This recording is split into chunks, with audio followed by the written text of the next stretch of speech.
Hello and welcome to Adventure IS. Today we will discuss about CBI. The full form of CBI is Central Bureau of Investigation and it is a premier investigating police agency in India and it comes under the jurisdiction of Department of Personnel, Ministry of Personnel, Defence and Public Grievances, Government of India and it falls under PM office. So आज हम जानेंगे CBI क्या है, इसका क्या role है, कैसे ये आया। पहले कुछ भी चीज़ जानने से पहले हमें हिस्टोरिकल बैकग्राउंड जानना बहुत ज़रूरी है। हिस्टोरिकल बैकग्राउंड यूँ है कि सीबीआई नाम इंडिपेंडेंट के बाद पड़ा, बट इसका पहले नाम था दिल्ली स्पेशल पुलिस एस्टेब्लिशमेंट, जो 1941 में ब्रिटिश के द्वारा वर्ल्ड वॉर 2 के ड्यूरिंग में हुआ था। क्योंकि आपको जैसे पता है कि हिस्ट्री में हम जब मेडिवल से मॉडर्न की ओर शिफ्ट करते हैं तो मॉडर्न में हमें ब्रिटिश का रूल दिखता है। तो ब्रिटिश के रूल में भी बहुत सारे करप्शंस थे, क्योंकि क्राउन ब्रिटेन में था और इम्पेरिकल जो एक बहुत ही बड़ा जो बिजनेस था वो ईस्ट इंडिया कंपनी, उस पर बहुत सारे करप्शंस के चार्जेस थे। और ईस्ट इंडिया कंपनी एक बहुत ही एक मोनोपोली इंडिया और बहुत सारे जो कंट्रीज़ में जो पावर थी ब्रिटिश की, उससे बहुत सी लॉसेस होने लगे थे क्राउन को। तो इससे क्या हुआ कि स्पेशल पुलिस एस्टैब्लिशमेंट भी गठित की गई 1941 में और इससे आगे बढ़ा द दिल्ली पुलिस और Delhi special police establishment DSP act 1946। ये कुछ बैकग्राउंड है सीबीआई का, कैसे गठित किया गया। और आज़ादी के बाद लेटर ऑन एक कमेटी इंडिया ने Santhanam committee on prevention of corruption 1962-64 में किया गया। सीबीआई के जो आज के जो चर्चित में न्यूज़ में इतना रहने का कारण है कि ये फुल्ली एक आपके स्टैट्यूटरी स्टेटस फुल्ली नहीं मिला है। ये कहीं ना कहीं गवर्नमेंट के अंडर आता है, गवर्नमेंट इसे यूज़ करती है अपने तरीक़ों से। अभी इसे हमें और पावर असिस्टेंस की ज़रूरत है।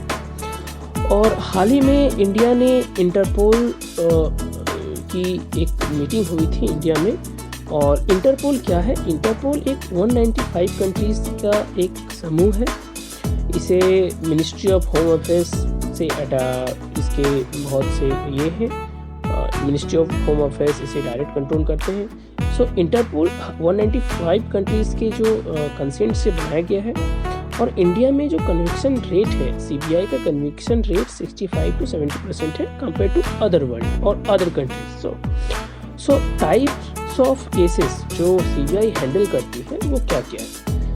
वेरियस टाइप ऑफ केसेस है और इसकी जो कार्य की क्षमता है वो बहुत ही लिमिट है, क्योंकि ये फुल्ली स्टैट्यूटरी नहीं है, फुल अपने विल से ये काम नहीं कर सकता है। इसे गवर्नमेंट असिस्टेंट और गवर्नमेंट डिपार्टमेंट की एक ज़रूरत है। टाइप्स ऑफ केसेस क्या है? एंटी करप्शन क्राइम्स, और एंटी करप्शन क्राइम में बहुत से विंग्स हैं इसमें भी। इकोनॉमिक क्राइम्स, बहुत से इकोनॉमिक क्राइम्स होते हैं, जैसे आपके इकोनॉमिक जो इकोनॉमिक लॉसेस होते हैं जो कंट्री में, कैसे फ्रॉड होते हैं, वो सब है इकोनॉमिक क्राइम्स। ये सीबीआई के अंडर आता है। स्पेशल क्राइम्स है, स्पेशल क्राइम्स जो इंटरनेशनल लेवल के क्राइम्स होते हैं। सुओ मोटो, ये सुओ मोटो जानना बहुत ज़रूरी है मेरे सीबीआई में। सुओ मोटो क्या है? सुप्रीम कोर्ट और high court can authorize a suo motu to CBI to investigate in a particular matter. ठीक है।